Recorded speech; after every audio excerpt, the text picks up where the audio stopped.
So I've got a text that Senator Gresham is on, but she's only able to listen.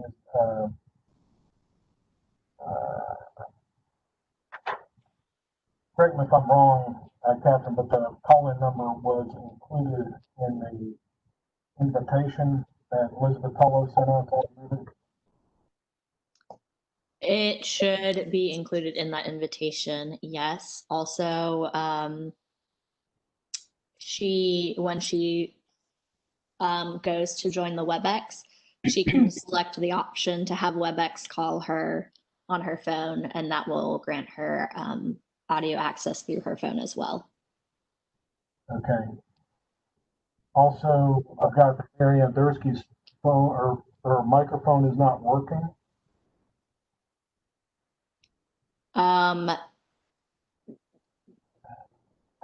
As far as I'm aware, she's on. That could be a computer issue. But she is on and she is currently unmuted. Yeah, can anyone hear me? Yes, Yes. we can hear you. You can? Yes. Yes. Okay, good. All right, that has resolved then. Thank you. I will mute. Well, Nathan, it's 1 o'clock. I think we can go ahead and get started unless there's anything we should hold off on. Okay. Good afternoon, everyone, and welcome to the BEP Review Committee meeting. Before we begin, I do want to take a moment to recognize Senator Dolores Gresham, who will be retiring from the Senate after serving for the last 12 years as the Senate Education Committee Chair. Her contributions have been invaluable to the state of Tennessee as well as to this committee. And I do want to let everyone know that we will properly recognize her in a more formal way in December. And I'm very glad that you could join us today, Chairman Gresham. So thank you.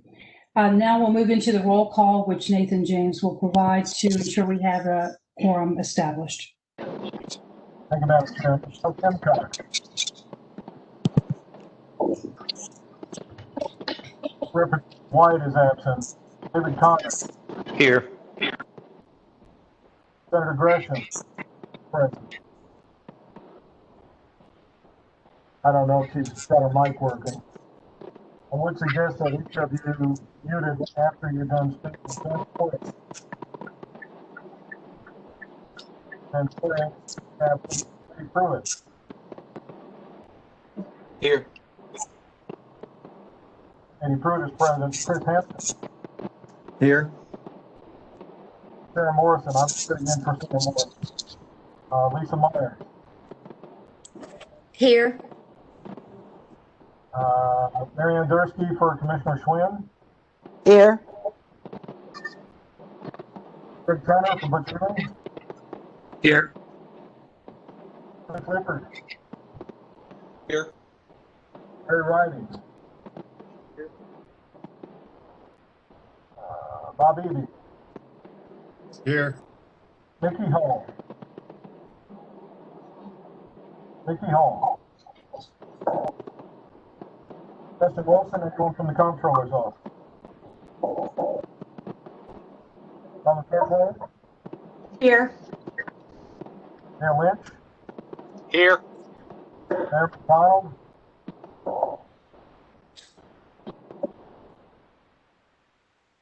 Catherine Hare? Here. Kurt Drumbarger?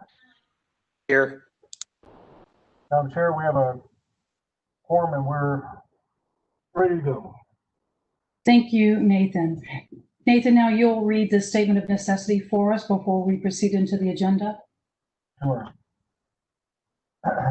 Pursuant to TCA 844-108-D3, the Tennessee Basic Education Program Review Committee, by and through the State Board of Education, hereby submits this letter as its determination of necessity for its committee meeting held via teleconference, 1 p.m.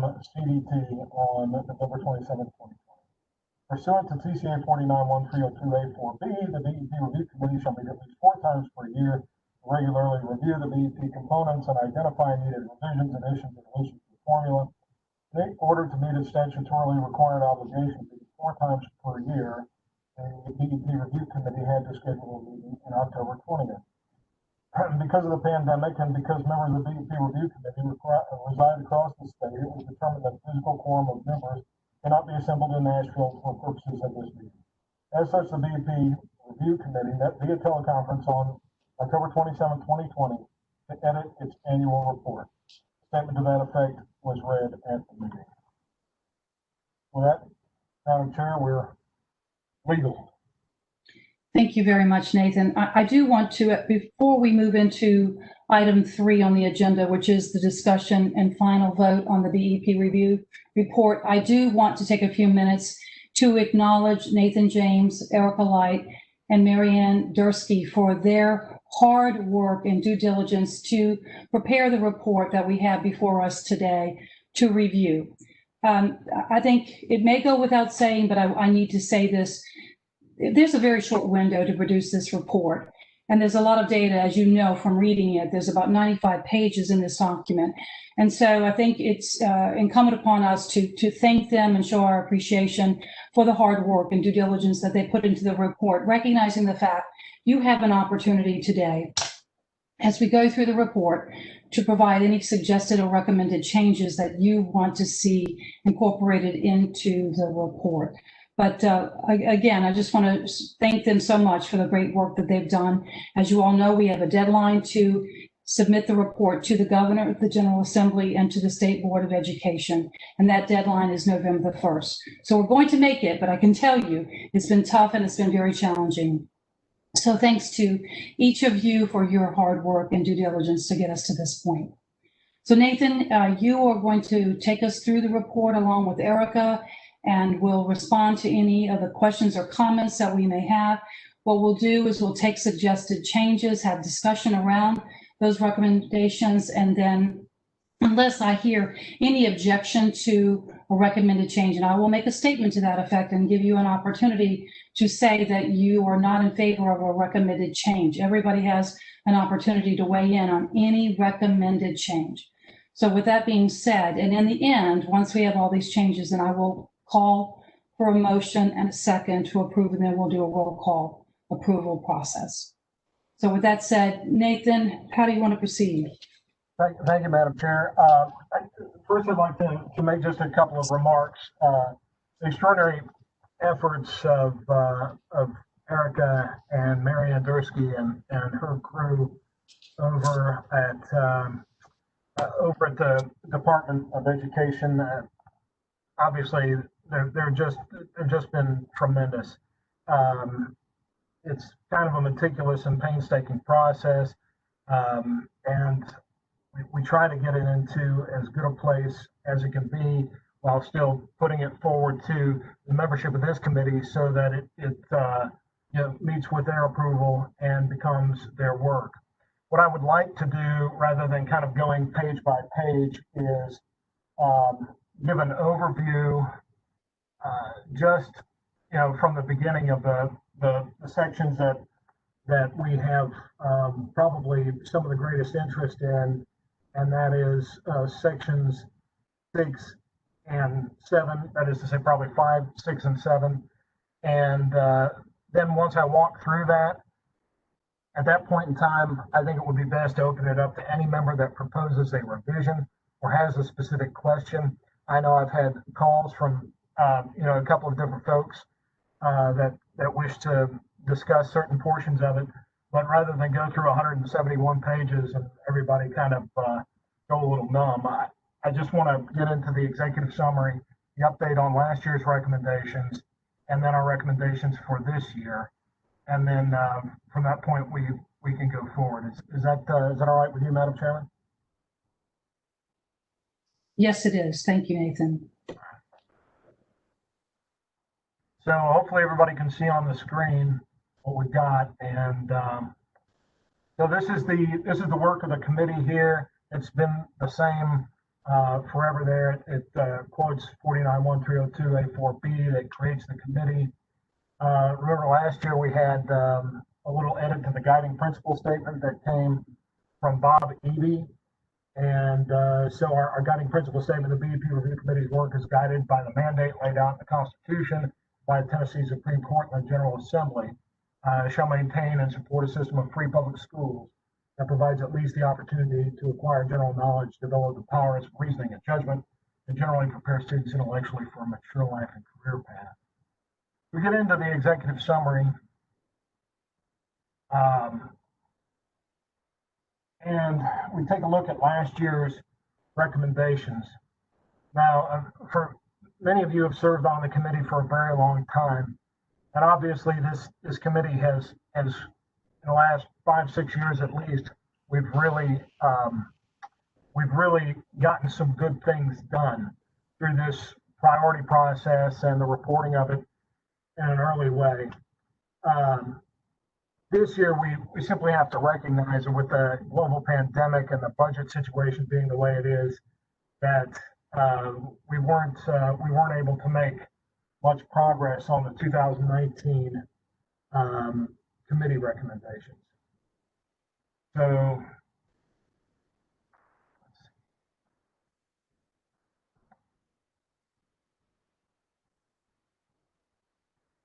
what the way we've kind of dealt with that is under this section 5 update on 2019 BEP committee recommendations, that they were a sustained commitment to increasing teacher compensation, increase technology funding in schools, with the caveat on there that the committee recognizes that not every district would benefit from additional funding for technology and nurses from the formula, funding the number of school counselors at a level closer to national best practices, lower the ratio of students to nurses, and funding RTI and positions for. So the way we've kind of dealt with that is this 2-paragraph response here. The committee recognizes the extraordinary fiscal crisis created by the onset and response to the COVID-19 public health crisis. Budget projections call for a $500 million budget shortfall during the 2021 fiscal year, with a possible $1 billion shortfall in the following year. For this reason, state employee and teacher compensation increases were not funded.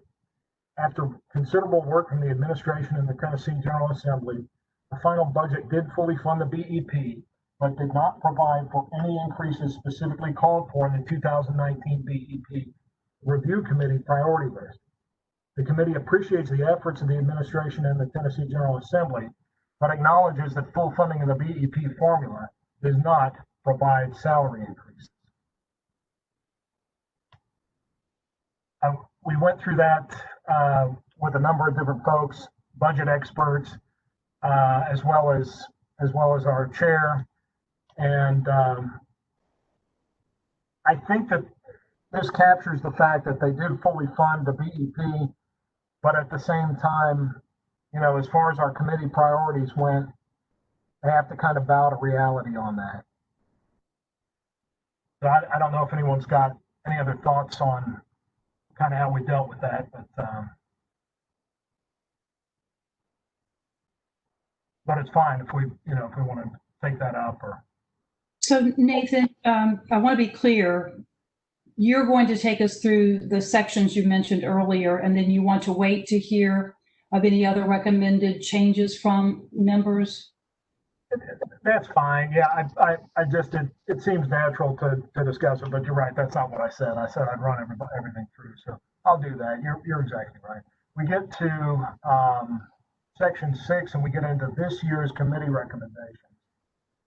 The 2020 BEP Review Committee ranked several areas for formula improvement as a result of this year's discussions. We've got the member surveys, responses, and votes. And Appendix O has our priority letter that was transmitted a couple of months back. The number one, as you know, that was voted on by this committee was the BEP Review Committee requests that no LEA shall experience a reduction in the calculation of the 21-22 BEP funding as a result of a reduction in overall student membership in academic year 2020 to 2021, or a reduction in specific categories of student enrollment such as special education, English language learners, at-risk students, etc. School systems that experience growth in ADM for school year 2021 shall have that growth included in the calculations for their funding.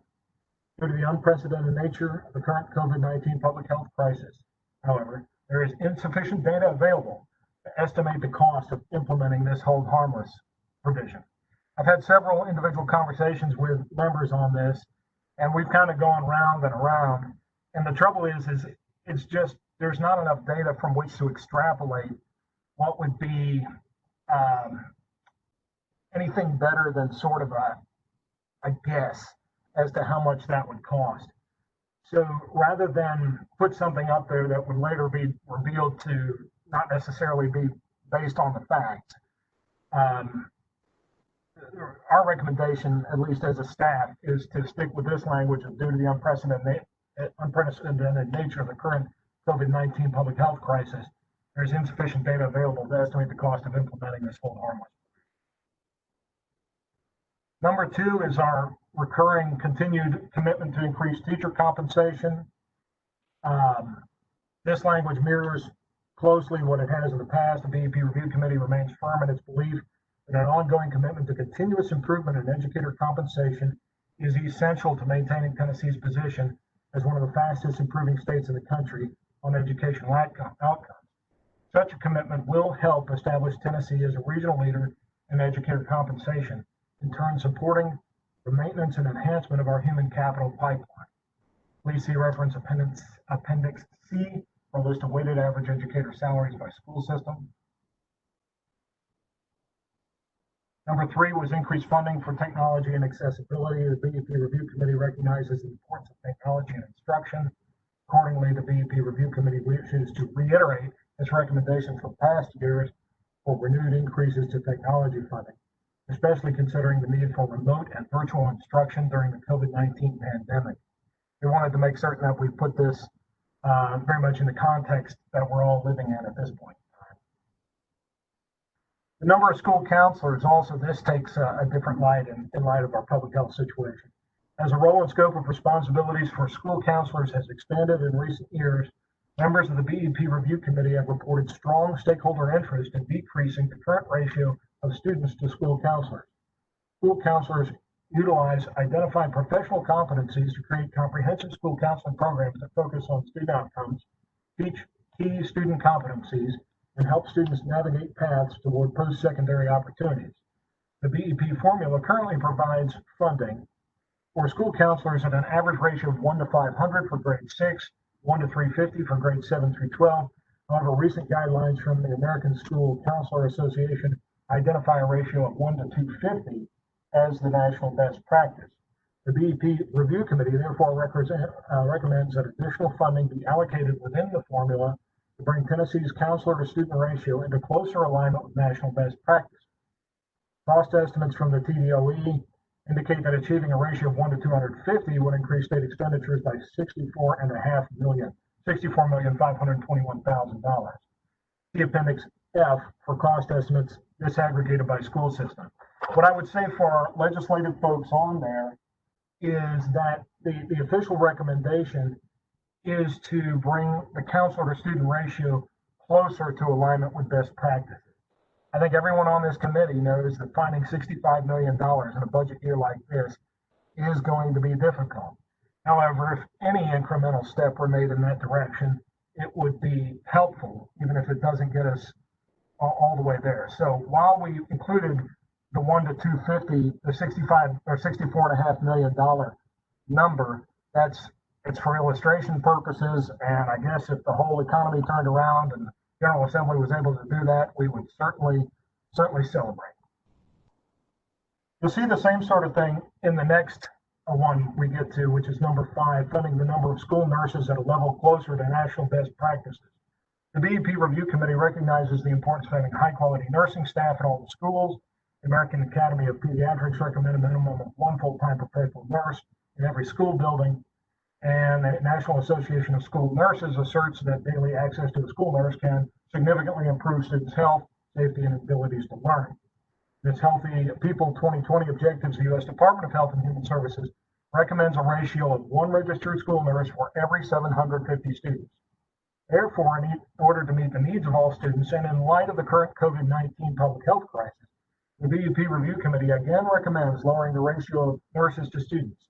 If the Tennessee General Assembly chose to lower the ratio from 1 to 3,000 to 1 to 750 in order to meet national best practices, this change in ratio would increase state expenditures by $41,179,000. And again, cost estimates disaggregated by school system available in the appendices. Number 6, increased funding for RTI. In 2017, the BEP Review Committee report requested the inclusion, that's one edit we need to add the word requested there, the inclusion of an RTI component to the BEP funding formula. I'm sorry, that sentence is going to have to be rewritten. At the moment, it says in the 2017 BEP Review Committee report, the inclusion of an RTI component of the BEP funding formula was one of the top priorities of the committee. My mistake here. We are pleased that through the adoption of the 18-19 budget, RTI squared was added to the BEP funding formula with the addition of $13.334 million. This funding was continued in the 1920 and the 2021 budgets. This is an example of the formula being fully funded as of, including the portions that were included the previous year. RTI squared was adopted in 2013 to enhance the alignment of state law to the Revised Individuals with Disabilities in Education Act. As of July 1st, 2014, RTI squared is the sole criterion by which a student may be identified as having a specific learning disability in Tennessee. Since then, gaps in identification of specific learning disabilities by racial subgroup have disappeared, and male-female gaps have almost disappeared. Tennessee's significant gains in student achievement in recent years suggest that the new statewide RTI squared framework has had a positive impact on educational outcomes. However, stakeholders have reported to the BEP Review Committee members that full implementation of all elements of RTI squared framework are currently exceeding the capacity of schools and districts. The BEP Review Committee gratefully acknowledges the inclusion of RTI squared as a component of the formula and urges continued and increased investments in this crucial area. The BEP formula currently funds RTI squared positions at a ratio of 1 to 2,750, with a minimum of 1 position per school system.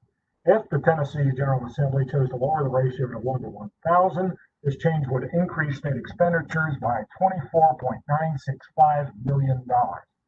Again, phrased as a suggestion, but not as a requirement in the event that they were able to put some other amount in there.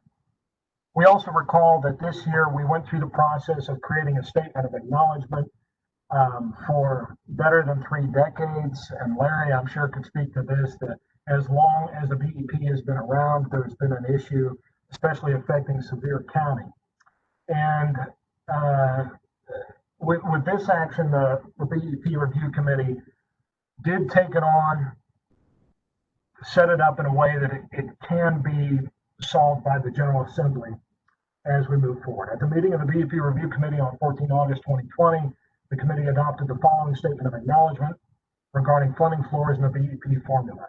The BEP Review Committee recommends a 50% floor for the classroom, instructional benefits, and instructional salaries components of the BEP funding formula to ensure no school system will receive less than 50% state funding in those categories. By recommending these new floors, the BEP Review Committee further recognizes that as a result of TCA 49.3307A12, which includes a floor of 25% for non-classroom components, this recommendation could only be enacted through legislation. We further recognize that no school systems could be adversely affected by the establishment of these floors. The PDOE estimates that implementing 50% floors in the classroom, instructional benefits, and instructional salaries component of the BEP would increase state expenditures by $20.604 million. So with that, I think I want to open it up at this point in time for members' comments, and Madam Chairman, myself, Erica, and Marianne will attempt to answer the best we can, and Erica is keeping a working list of all edits as we go so that the committee action at the end can reflect those edits. Thank you, Nathan. Thank you for taking us through those sections. Are there any recommended changes or questions, comments from any of the members? Chairman Hartley, this is Cliff Lippert, Tasser. Yes, Cliff. I have a question on priority 1 on the no change resulting from changes in membership, which and the hold harmless involved with that. And that seems easy enough to do on easy on the BEP side. But I'm just curious, is there any thoughts on how we at TASSER and CBER are supposed to address this in terms of fiscal capacity? Because changes in membership, of course, are going to roll through the fiscal capacity indexes. But, Madam Chair, I would say that I would want to defer to the proponents of this number one, holding LEA funding harmless. So with that, I would say Dale Lynch, if you're able to weigh in on that, because Cliff, I've certainly given that some thought, and I'm not sure how that could be accomplished.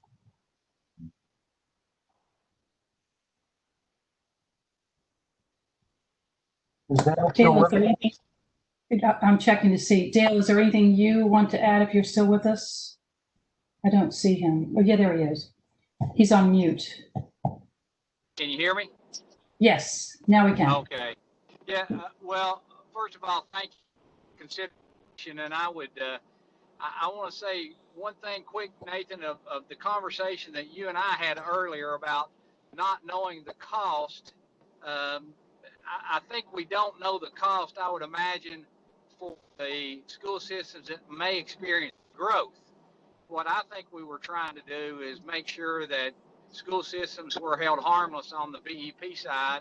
And I would imagine from the local side, and I guess this is a question, Cliff, for you, could you not just use the ADMs that you had in this past year for months 2, 3, 6? I think we counted 6 again, and do the same thing on the local side. Why would that not work? Can you help me understand that? No, I think it's certainly conceivable that we could use just use the same ADMs again. Of course, that is. I don't think we could do that. Again, I keep coming back to this. I think we would have to do that at the direction of the commissioners of finance and the state board, similar to other changes that we've talked about with the formula, since that would be a significant change in the calculation of the index. And I'd want to look at it and see, it would certainly that would hold harmless any loss in ADM, but I could see where it would short any system that's had a large increase in ADM, if there is such a system. I think that was part of this as well, is that those school systems that actually saw growth, you would see an increase in their ADMs, but everybody else would use the same current ADM that they did the year before. So just no drop in ADM. Yes. Yes. Yes, Cliff, so if you go back and look at that the first paragraph, the last sentence of the first paragraph, in the first priority, it says systems that experience growth in ADM school year. So the language is there. I'm not going to read that sentence. There's some static on the line at my end. It's Dale. Unfortunately, he's driving, and so if it's not muted, that's where that comes through. And of course, he's doing his best to drive and mute and unmute and all that stuff. So. Understood. Thank you. And I would say to our legislative folks on there. I know we've also got finance and administration on the line. None of this stuff happens independently.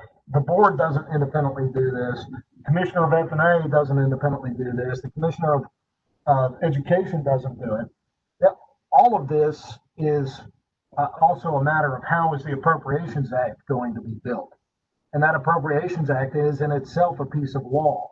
And so it's no one piece is able to make this happen. This would have to be, obviously subject to what the funding looks like and what the General Assembly would agree to, and any number of other things. And if I'm wrong on that, specifically, Greg Turner, if I'm wrong on that, or some of our legislative folks on there, get me right back in the line. Make sure I know what I'm talking about. So, Nathan, just to be clear, and Cliff and anybody else who wants to weigh in. So the committee has established this as its number one priority. So the work that has to take place to make this happen would be with those entities that have this authority. And Nathan, you'll run, I don't want to say interference, but you'll have conversations with all the right people. If I need to be included, I'm happy to do that. But for the purposes of this committee, we've done our portion, and it's right, certainly, Cliff, to ask the question, because we do need to make sure that whoever is responsible knows it and takes action and runs with it, as opposed to it's on a report, nothing happens. Well, so with that said, is that fair, Nathan, or a clarity needed? There's one thing to keep in mind, because this and I actually had to make this matter clear with a few partner organizations lately. Whatever becomes the priority list of the BEP review committee does not in turn become the priority list that the State Board of Education adopts and says, hey, Nathan, take this to the legislature. We do facilitate this committee. We certainly get that report where it needs to go. But for instance, we're not behind legislation to change or create funding formula floors as far as that goes.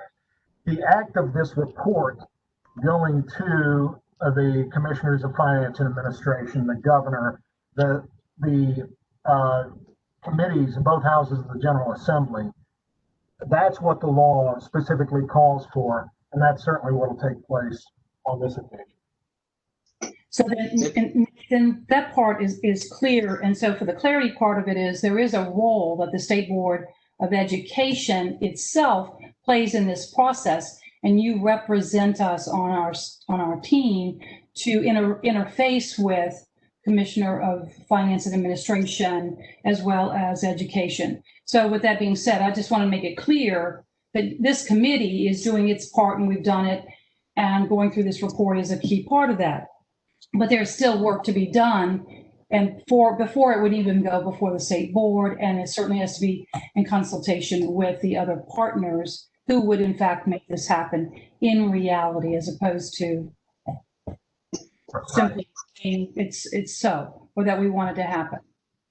I think that's correct. I mean, what you would have to have is a situation where it's built into the executive budget. Generally, changes like this come via proposal from the Commissioner of Education after the administration has taken a look at their revenue figures for the year. A decision's been made on the executive branch side to propose that specific change, because no one of these entities can do it without the other. So it involves a high level sort of administrative decision, and then it involves the proposal coming forward with the money in it in the executive budget, proposed to the General Assembly, simultaneously given to the board to make appropriate changes on the rulemaking end. I think that's probably the best way to understand it, and if that's just not easy to explain.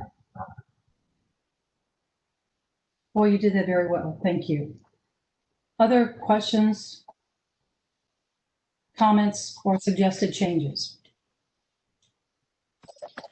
Madam Chair, this is Bob Eby. Yes, Bob Eby. This is not a big issue, but it's more one of perception and need to better understand. On the recommendation with regard to reducing the ratio to the number of nurses, you go back to Appendix G on the table. There's several districts, specifically the smaller districts. Newport City is one, where you're reducing the ratio, but according to the allocation, the variance, it's going to drop by $4,000 or something like that. So I guess I don't understand why there's a reduction. You see the red there. Let's see, Rock Christian, $4,000. Why there's a reduction, and maybe from a perception standpoint, we ought to recommend that no districts get reduced from this. Can somebody help me out?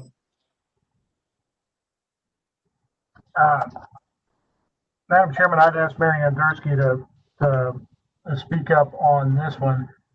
And I could be entirely wrong, but I think this is effectively just running what it would look like if it was 1 to 750 instead of a minimum of 1 per district plus 1 to 750. Now, Mary Ann, I may be totally wrong, and please forgive me for getting out of my lane. By all means, if you could address it. No problem. I'm happy to respond. Actually, it was run. The formula was run at 1 to 750, still keeping the minimum of 1 nurse per district. So that minimum did not change. Typically, when you see relatively small decreases like this in a scenario or a what-if scenario, it's a result of rounding. We round all of the calculations to the nearest $1,000, and in some cases, it is plus or minus up to $4,000 or $5,000. So it is really a function of rounding. And also, this is taken in isolation. If nothing else changed in the formula, absolutely nothing changed except the nurse ratio, this is what would happen. But typically, there are other things. There are inflationary increases in other areas and other possible improvements to the formula that would offset the rounding, the negative rounding effect. I guess it's just a perception issue that, as I read the table, it appears to me that, we're doing the right thing and reducing that from 1 to 3,000 to 1 to 750. And I understand what you're saying. If you look, those are the ones that have maybe 1 nurse per district. But just the perception to see that it appears that the variance is a negative variance, and you're making that reduction in some of these districts that probably can have a worse impact if they get any reduction whatsoever. I would think that if there's any way to show that they're not going to be reduced, or in the wording we say that this is a rounding and that the funding will not be reduced, I think that would help. I think we could add that footnote. Nathan, does that sound feasible to add a footnote with these rounding errors and not necessarily reduction in funding? Okay, so, and would that need to go into the other appendices as well, or is it just this one? The same thing with the counselor? Probably No, this is where we made a change. There could be some rounding where it would result in a small reduction due to rounding. This was the only table that I saw the reduction to. Maybe there is in the other one, but I think this was the only table that had a reduction. That's what kind of, made it obvious to me that we ought to look at. I would say let's make it an action of the committee by agreeing on or some wording. Is there, Mary Ann, is there a specific way we ought to phrase that, just so that for the purposes of the record, when we vote to ratify the edits at the end, that we've agreed on what it's going to say? We could say to the effect that any negative impact on a district's funding is the result of rounding in the forecast and would not result in a Why couldn't you just say that no district will get less funding than they've had previously? That's what you're saying, isn't it? yes. Okay. And you want that in? However, As a result just of this, a district could receive less funding for other reasons, so we'd have to make it specific to this particular forecast. Sure. but just to be clear, because Mary Ann, when I think you were talking about in this particular case, the rounding is why that number is reflecting as a negative. Would we not want the reader to understand that, and so that your language maybe perhaps combined with Bob's for additional clarity, combined would make it clearer, so that if we pick this report up next year, we would know that's what happened. It was because of rounding. Because I've done that with previous reports to understand why did that happen last year? Is that going to happen again? That clarity, I think, is helpful when we put that clarifying language. So that's my one person's opinion. I think that makes sense.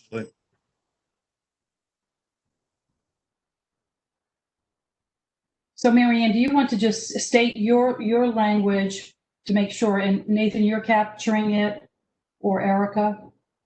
Yeah, I've got a sentence that would take care of Bob's, what he's saying, I think. So Mary Ann, maybe if you wanted to throw out what take care of your issue. I guess any negative variance shown in the report is the result of rounding in the calculation.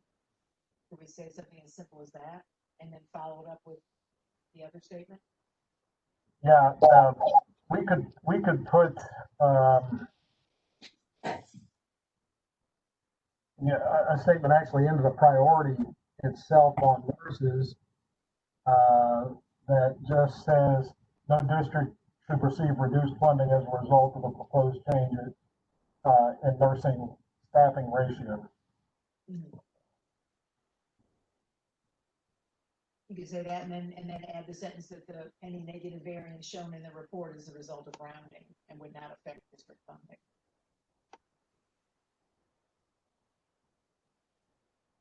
Is there any objection to us making that edification? Okay. Erica, is that clear?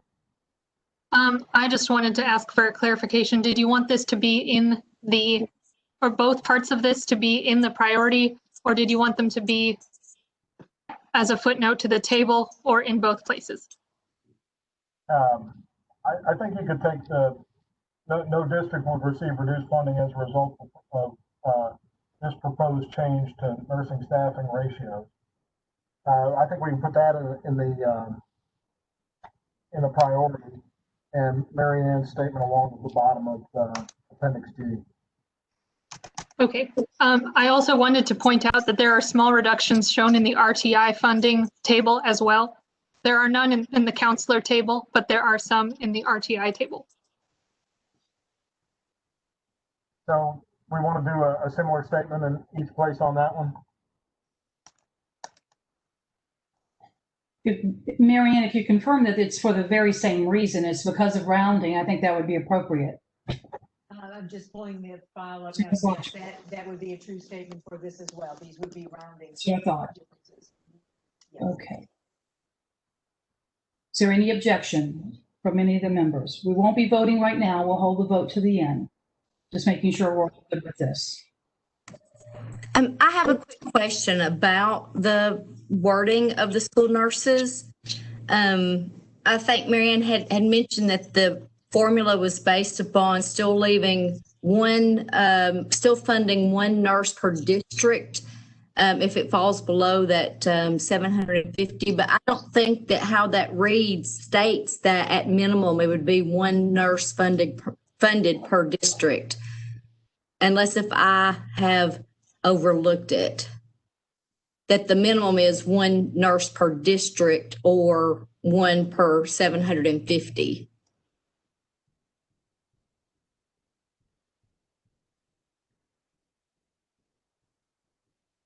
If I understood how the formula was derived. That is how the formula was derived. Do we need that at the time? I'm trying to see where we would put that.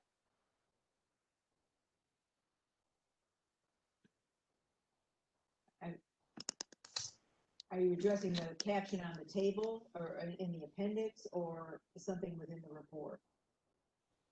That last sentence in the first paragraph says the Health and Human Services recommends a ratio of at least one registered school nurse for every 750 students. And then down in the next paragraph, you could just add, meet the national best practice. This change would increase to meet national practice with at least one for every district or something like that. Or with a minimum of one per district. Okay, I see, yes, in the second paragraph. you know, chose to lower the ratio from 1 to 3,000 to 1 to 750 with a minimum of 1 per district. Right. Okay, so we're wanting to add with a minimum of 1 per district after 1 to 750. Yes. Seems easy enough. Is there any objection to that addition? Hearing none, then that language will be added. That's page 11, the second paragraph of number 5. Any other questions, comments, or suggestions? Ms. Hartgrove, this is Mayor McDonald. How are you? I'm fine. How are you? Good, thank you. Sorry I was late getting on. I just had, I guess, more of a general question as a legislator and policymaker. When I see these numbers, it causes a pause. I just wonder, and I understand if you don't ask, you don't get, but I didn't know whether it would be more appropriate to say something to the effect of working our way towards this or something, so that we don't have lawmakers say, well, we didn't do anything with that because we just couldn't afford that at all.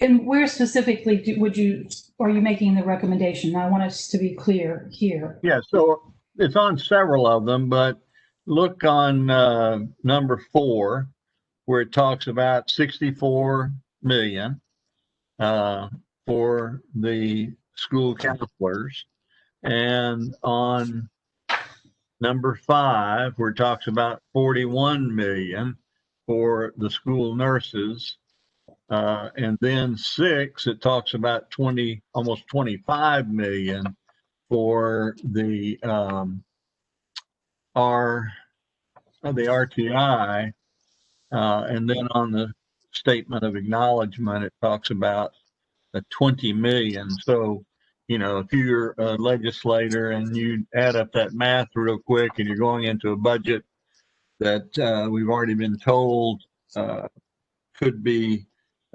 downsizing in expenditures, I'm just concerned that it might just be shelved unless we say that, you know, maybe we could work towards that in some way.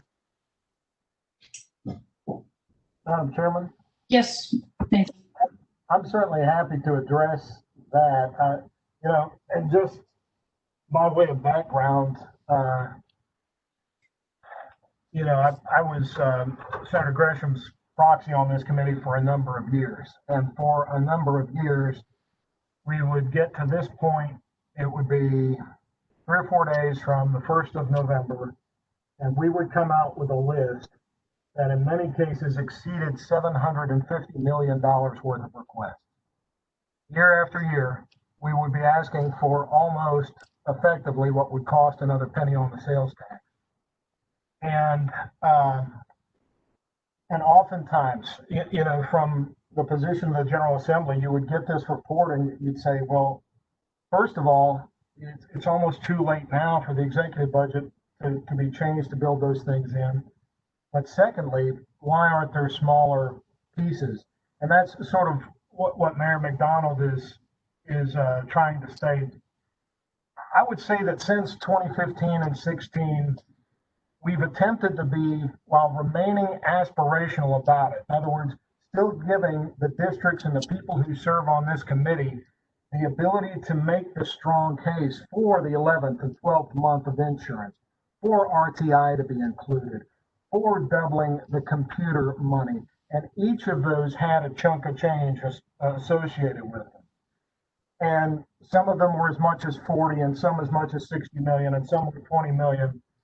And we, as a committee, have won for the kids of Tennessee using that approach. We did try to kind of weave it the best way we can to give them a menu of things that they could decide to fund. But, you know, for instance, we say this change in the ratio would increase state expenditures by $41,179,000. But really where the committee is doing what it does, it is saying we recognize that the number we fund is 1 to whatever, and the real number to be best practices would be much smaller. We asked the General Assembly to lower the ratio of nurses to students. And then the next piece that we give, 1 to 3,000 to 1 to 750, is just, this is what it would cost if you did everything all at once. In some years in the past, we've done 1 to 1,500 or 1 to 2,000. And kind of the reason we've come at it this way is to recognize that, yes, these are chunks that we're asking for, but the recommendations themselves, you know, if the General Assembly wanted to put in $20 million to lower the ratio of students to nurses, we're going to love and support that, right? It isn't everything that we asked for, but it is a step in that direction. I guess it's up to this committee if they want to ask us to word it more gently or in a more passive way. Chairman Hartgrove, this is Dale Lynch. Can I Yes. speak for just a second? Yes, Dale, go ahead.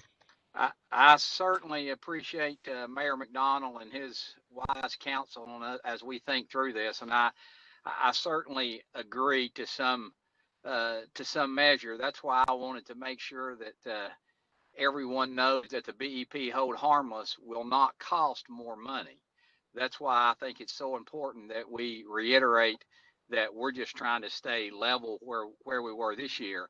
Is there a way, Nathan, that we could look every year in this report, like you mentioned, you came out at the very beginning talking about that we weren't very successful as far as getting some of our recommendations met. We know because of times that we're in, but could we make that, to show the progress that we have made or have not made every year as a part of this report at the very beginning?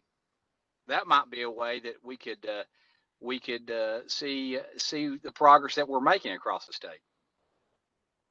Well, ultimately, Madam Chair, that is exactly why we do a priority update from one year to the next. It just, all right. It happens to be that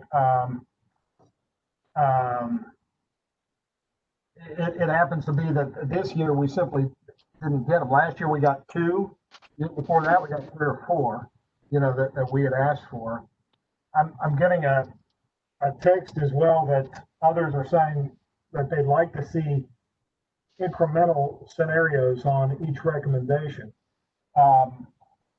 With that being the case, I would say y'all probably need to instruct us the precise increments you want to have done for each of these. So with that being said, I'm hearing also, I want to go back to Mayor McDonald, because I'm hearing clearly what you are saying, because we know that we're putting our recommendation out there is meeting the national standards for many of these components. And so we know realistically that's not going to happen, especially because of what we're dealing with now. But perhaps in future iterations of this report, in our survey, we determined that it's aggressive to go to the national standard this year or next year, or maybe maybe it'll take 5 years to get there. And so I think if I'm interpreting correctly what you have said, and trying to find a way to appropriately state that here or leave it as it is this year and recognize, because this is what was decided when we did the votes, that we wanted to move toward the national best practices using nurses or counselors, those ratios. Is this the time to make a language change? And we'll go with what the will of the entire committee is, because I think that's what we're trying to say. This is what we're recommending. This is what we wanted to go for.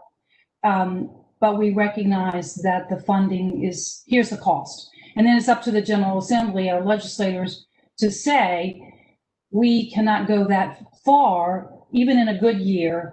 Perhaps we could change that ratio and make it closer to what the national standard is, if you will. So I say that to say, we have options here, and we just need to make sure that we come to a consensus on the best way to move forward, because we stated what we're recommending. We're not the ones who are going to fund it. It's ultimately up to the General Assembly and certainly the governor's administration and all that. So, yes, Yes, Nathan. Madam Chair, that's very poignant. That is exactly why we say, for instance, in number 5 on, if the Tennessee General Assembly chose to lower the ratio from 1 to 3,000 to 1 to 750. Whereas a lot of times, this report and some of the things set up in this report were set up, frankly, to be gotcha phrases, to put the administration in a bad space, to put the General Assembly in a bad space, and to kind of say, well, if you didn't do what this committee asked for, then we're gonna be very upset about that. But I'll tell you what, you have serving on this committee right now people who are very intimately involved with the budget process, and every one of those folks is doing everything they can to work, to push behind the scenes, to try to get pieces of this dealt with. And that's why I think we've had the success that we've had in the last 5 or 6 years. Madam Chair, this is Bob Eby. Maybe this might, I think what Nathan says is correct. In fact, if you read the sentence before what Nathan says, therefore, in order to meet the needs of all students in light of the current COVID-19 public health crisis, the BEP Review Committee again recommends lowering the ratio of nurses to students. So we're making it clear that we think you ought to lower it. And it says, if the General Assembly chose to go all the way down, it would be X number of dollars. Then to address what Dale was saying, if next year they say they went ahead and put in $10 million for this, then we can say next year, we thank the legislature for reducing it from 1 to 3,000 to 1 to 2,500. We continue to think we ought to move toward best practices and give, the recommendation again next year. But that shows the progress that was made next year, and shows this year what we're saying is we recommend lowering it. And if they do all the way, this is what it costs. So that's what I would say.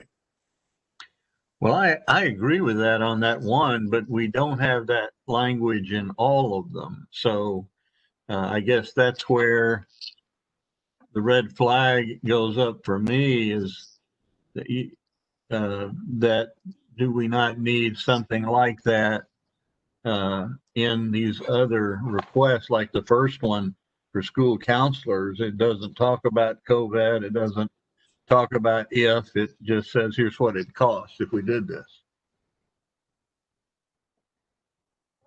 Okay, so the BEP Review Committee therefore recommends that additional funds be allocated within the BEP formula to bring Tennessee's counselor-to-student ratio into closer alignment with national best practice. Cost estimates from the TDOE indicate that achieving a ratio of 1 to 250 would increase state expenditures by $64,521,000. So in this case, would you want to just say, again, language of if the General Assembly chose to lower the ratio to 1 to 250, then would that solve that issue? That would help. Okay. Similar, yes. So Mayor McDonald, you said that would help. Yeah. Does anybody have any objection or any other suggestions or comments regarding that? Hey, this is Kurt Grumbarger. So, Yes. I mean, we have legislators online here. I mean, can any of them weigh in as to what they like to see in that report? I mean, we talked about the, having broken down these individual components, so it's smaller bites maybe of the elephant to chew, but what resonates, I guess, with our lawmakers and when they see this? I mean, does it help for us to say, hey, we've brought this before you year after year? Does it help for them to see a breakdown of, what has been passed, the progress that we've made, or what language do they want to see as far as, numbers and and those sorts of things. I mean, I think if, we have those folks available, it'd be helpful to know what they think resonates with them and their colleagues.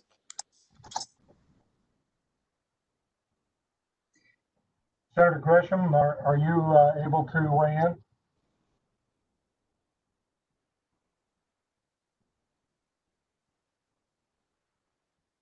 I know she was having some trouble getting a line. And Representative White was not able to join us. Right.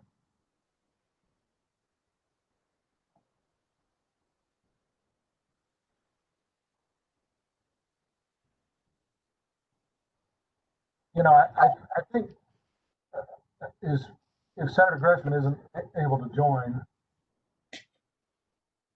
I would just say, let's keep in mind that this is a state that's facing a tremendous uphill climb in terms of the budget situation right now. I'm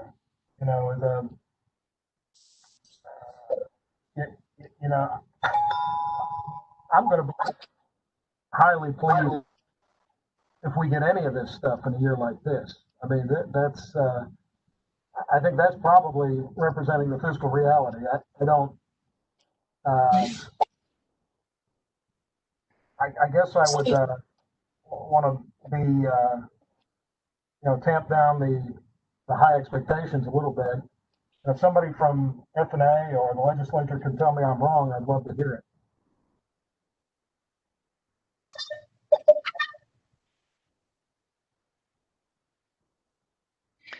Madam Chairman, this is David Connor. If I could offer a different perspective on this.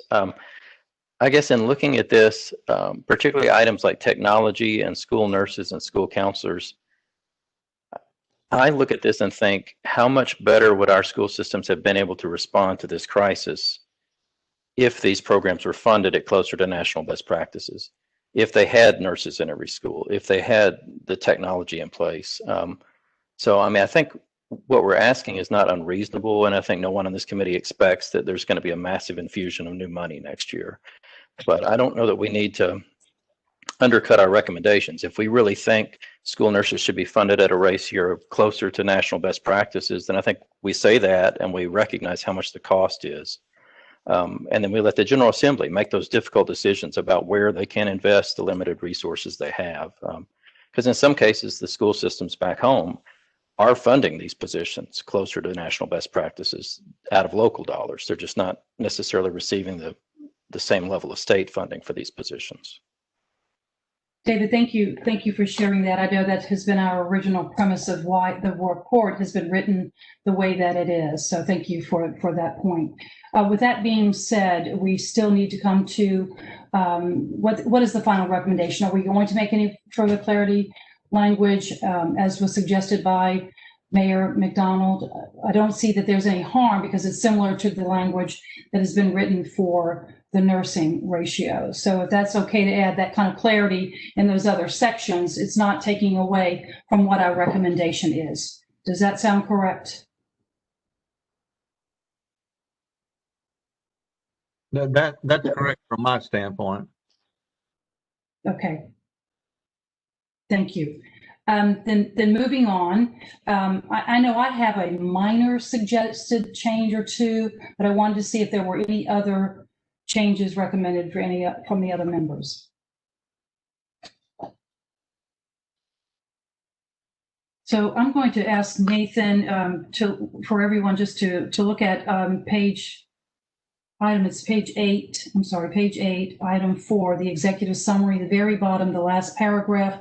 One of the things I said to Nathan, sometimes the language of which fiscal year the report is written for, and therefore which fiscal year would be impacted by that report. I thought it would be helpful to add just a simple extra phrase at the end of the last paragraph, the last sentence. The 2020 edition of the report summarizes the committee's findings and presents the immediate and extended priorities identified for the committee for fiscal year 2021-22. Does anybody have any objection to adding that language, just so it's clear we all know it that who work with this, but any reader who picks this report up, it may not be 100% clear. It's implied, but just want to make sure that it's clear. Is any objection to that? Madam Chair, that's a good addition, I think. Thank you. And then on page 9, top of the page, item 5, similarly, we're looking back at our 2019 BEP committee recommendations. The very last sentence, I'm just suggesting we add for fiscal year 2020-21, because that was for this current fiscal year when we issued the 2019 report. Is there any objection to that? Clarification, which paragraph did you want that added to? That was the first paragraph, the very last sentence that begins with the 2019 annual report. Again, this is on page 9. Okay, thank you. So after measurable impact on academic outcomes for fiscal year 2020-21.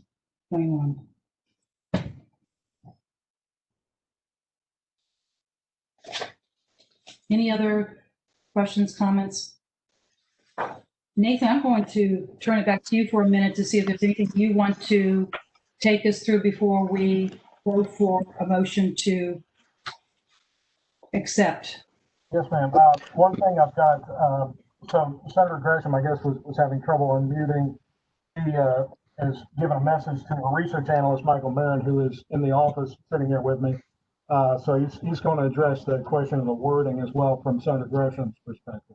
So to speak to Senator Gresham's perspective, she passed along the message that she would leave the wording as it is. There was no need for any additional breakdown, that most lawmakers understand what state priorities are. And once they identify their priorities, they will allocate what they can.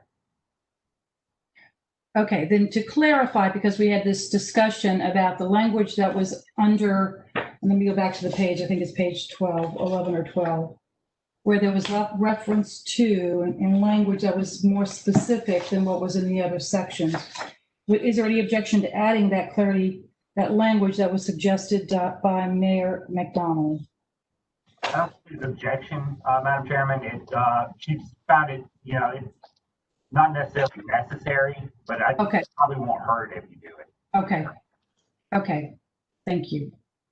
I appreciate that so much. Thank you, Senator Gresham. Thank you, Michael. Madam Chairman? Yes. This is David Connor again. I have one more question. I guess I'm curious as to how the superintendents might respond to this. On the item 3 for technology on page 10, see some folks look at that and say, well, you just got a lot of federal money to go purchase a lot of new equipment and a lot of new technology for accessibility. I have a concern that going forward, all this money we invested that was one-time federal funds this year might trigger a requirement for a lot of ongoing software licensing, additional IT support services, and things like that. Is that accurate? Do you think we should address the fact that systems have taken technology and may have to maintain that going forward? Madam Chair, and maybe some others can weigh in on this as well. I certainly, from a public policy viewpoint, I would certainly share your concerns. My only issue is that it might be outside the scope of the report. It's what you're saying is right, and if I'm a member of the House of Representatives or the Senate, or if I'm Commissioner of Education or in a position like that, you'd certainly want to not put districts in a place where they're on the hook for several years down the road. But none of that is actually part of the BEP formula. And I think at the end of the day, at least this committee, by its actions in the past, has voted repeatedly to say, hey, we want that amount doubled. We want the state's commitment to technology funding to increase continuously. So I think it's a great warning. I just don't know that this is the vehicle to convey that in terms of the legal charge of the report.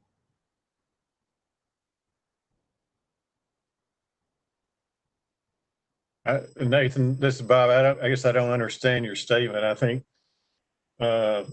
he's got a very valid point with regard to ongoing cost to maintain the technology. I know in the district in Oak Ridge district I used to be in, that was a major cost. And I think all we're saying is that technology is not just a one-time purchase. And if there was a cost that was brought in by the federal government, I mean, money brought in by the federal government, it is going to require some ongoing maintenance to continue. So why would it not be a part of this report? Well, I guess the question would be if this committee wants to kind of make statements like that on any potential new federal dollars that come in on anything that the BEP formula touches on in any fashion. And so, yeah, and ultimately what matters is the majority. So if that's how, everyone else wants to put it in there, they certainly can. Are we asking or telling the legislature to change the BEP funding formula in some way to make that happen? Is my question. I don't think we're asking to change, and I don't think we're asking anything different than what's in the basic statement there, but this statement is very general. And I think this adds some specificity to the reason why we put technology and accessibility as one of the top priority issues, because it is an ongoing cost. Hey, this is Kurt Drumberger again in White County. To that question, if a legislator wants to question, why we would need increase in technology when we just had an influx of federal dollars, which is true. But we know that, as we said, technology is not a one-time only purchase. And we, like in a rural county such as ours, we weren't at a 1-to-1 ratio. So when this particular COVID situation hit and we were going predominantly online, that's what extra dollars were needed for at that time, was to get us to a closer 1-to-1 ratio, which we are now. But a lot of our technology products that we had purchased previously that are starting to go, out of cycle at this point. And so there's going to be there's a life cycle on those things, and technology changes quickly. So there's going to be a continuing need to continue those purchases for more devices year in and year out. And also what we've seen during COVID is all of us have had to go to either a full online or a hybrid system. We all believe, and I know in the Upper Cumberland, I've talked to all the districts, we all believe that this online schooling is going to continue forever in some form or fashion, that we're going to have a contingent of students that are participating in that. So I think the need for technology and funding technology is going to increase and be there from here on out. I think we all have started online schools through our public districts, and they're going to continue, like I said, from here to eternity. So, I think that piece, to answer the question, which was if a legislator looks at that and says, well, they just got a bunch of money for technology, why would we need to invest in that again? It's because there's an even more higher need for technology at this point, and a new way of teaching that's going to continue into the future. But do you think maybe we could just put the BEP Review Committee recognizes the ongoing and increasing importance of technology and instruction? Because what we're doing here is saying, what we've done in the past is gotten them to double that amount. And with this one, we're reiterating the recommendation from past years to renewed increases, kind of, again, with no estimate in place, because we're not saying to the General Assembly only increase it by 20 million. We're saying increase it as much as you reasonably can throughout all time, perpetually, effectively, is what we're saying.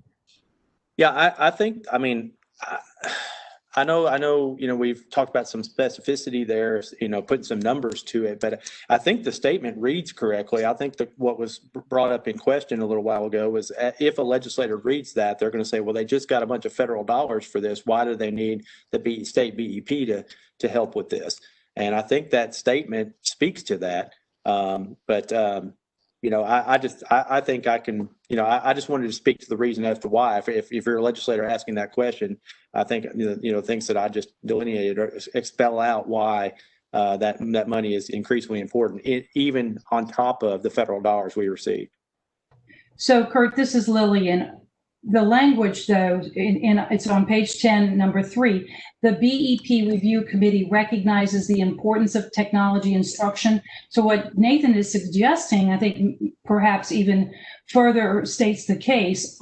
He stated, the BEP Review Committee recognizes the ongoing and increasing importance of technology and instruction. Is there any objection to adding that? Because I think that does stress the point that it's not a one and done. It's going to continue and it's going to grow. Nathan, this is Robin from Houston County. Can you hear me? Yes, ma'am.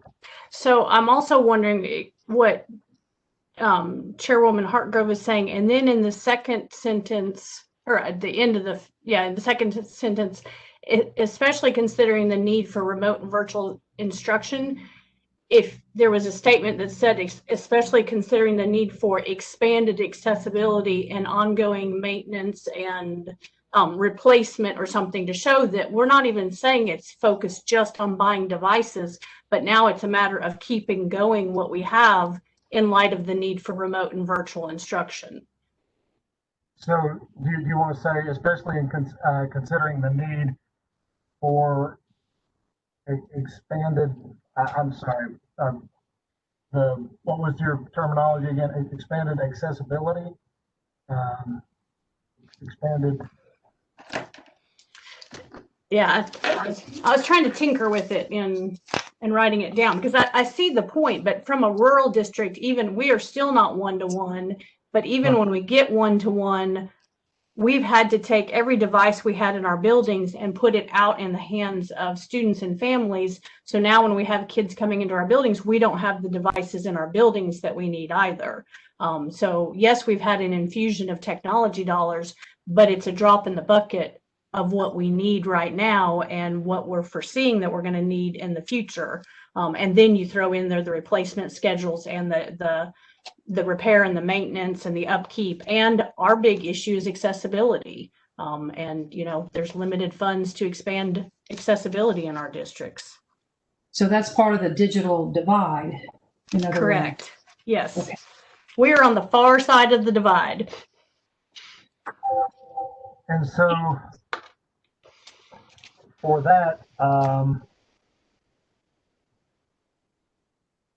so it recognizes the increasing importance of technology in instruction. So just adding the increasing, or in light of COVID-19 for the first sentence.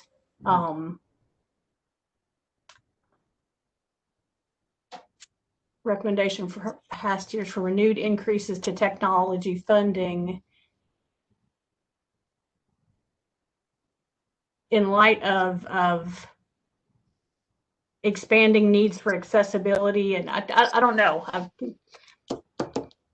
Expanding needs for accessibility and maintaining all the additional equipment that has been provided.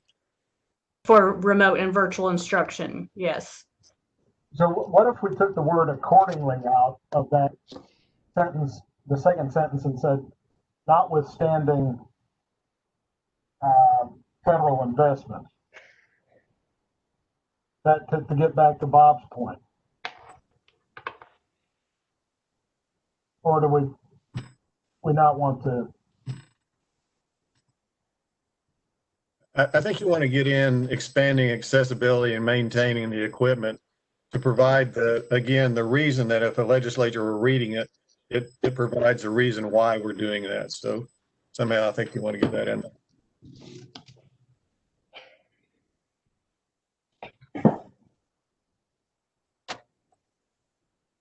Maintaining the equipment from all the investment that's occurred. So it's the equipment and it's the expanded access, because Kurt, I know that you all were you were purchasing hotspots to expand access to students in very remote areas of your county, which is a very rural county as well.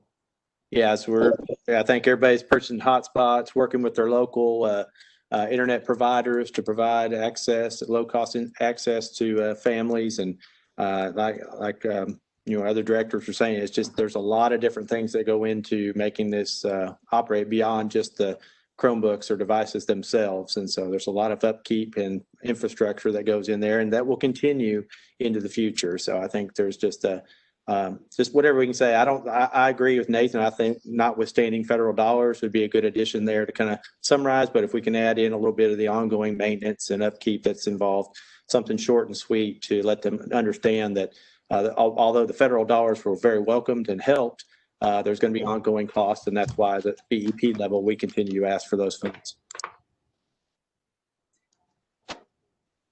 And I think, Madam Chairman, I'm sorry. yes. This is Lisa from Coffee County. Yes, Lisa. The notwithstanding of federal dollars, I think, is a great addition, and expounding upon what my previous colleague had said, could we use the terminology at the end of the last sentence where it says virtual instruction during the COVID-19 pandemic to maintain a greater technological platform?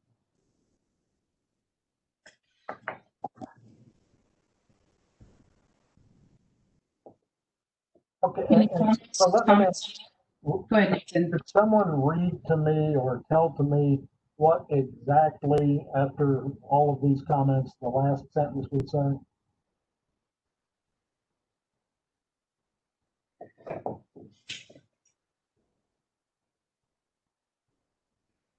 This is Erica. I've been attempting to put these various suggestions into a sentence, and this is what I have so far, which might not be exactly right, but I have.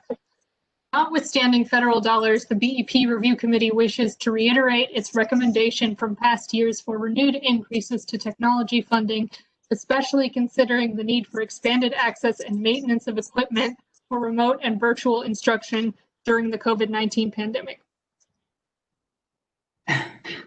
That sounds perfect to Lily and Hargrove. I don't know about anybody else. What comments from the committee? Are you all okay with that language? Sounds good to me. Yay! I thought it sounded good. Sounds great to me. And not any other comments unless somebody wants to jump in now. We can move forward with any other suggestions. Okay. Anything else? Nathan, are we about ready to move for a motion? Yes. We are. Let's see. I want to make sure before. Yes, ma'am. I can. Okay, so at this time, I would entertain a motion to approve the 2020 BEP Review Committee report with the instructions to the staff to make the final edits we have approved as a committee, and subsequently to transmit the report to all officials required by TCA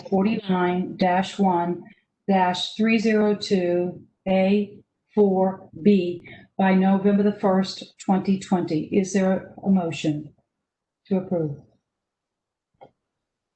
Madam Chair, this is Bob Eby. I'll move. Mr. Eby provides the motion. Is there a second? Robin Fairclough seconds. Robin Fairclough provides the second. Nathan will call the roll to ensure we have approval. Michelle Simcox, Yes. David Connor, Yes. Senator Gresham. Senator Gresham votes aye. Ventorius. Ventorius. Eddie Pruitt. Yes. Chris Henson. Yes. I vote aye for Sarah Morrison by proxy. Lisa Myers. Yes. Commissioner Schwinn. Pass. Commissioner Ely. Pass. Cliff Lippert. Pass. Mary Ridings. Mary Ridings. Bob Eby. Yes. Vicky Hall. Justin Wilson, Alvin Fairclough, Yes. Dale Lynch, Yes. Mayor McDonald, Yes. Catherine Hare, Pass. Kurt Grunberger, Yes.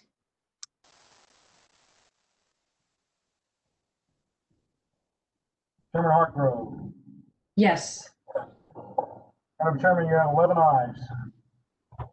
we have 11 ayes, and the motion is passed to approve the report with the edits noted. Thank you all very much. That was an excellent discussion and points well made during this time.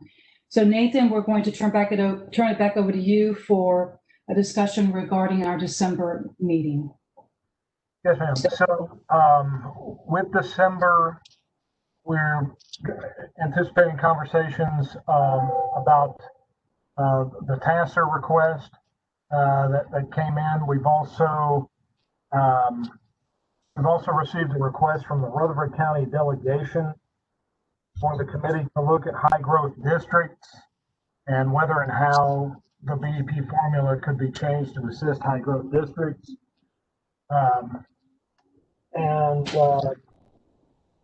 With that, I believe those will be the largely substantive items to be dealt with in the December meeting. I would say keep an eye out, members, for a doodle poll so we can figure out the time and date that's agreeable to most members. That's what I've got, Madam Chair. Very good. Thank you, Nathan.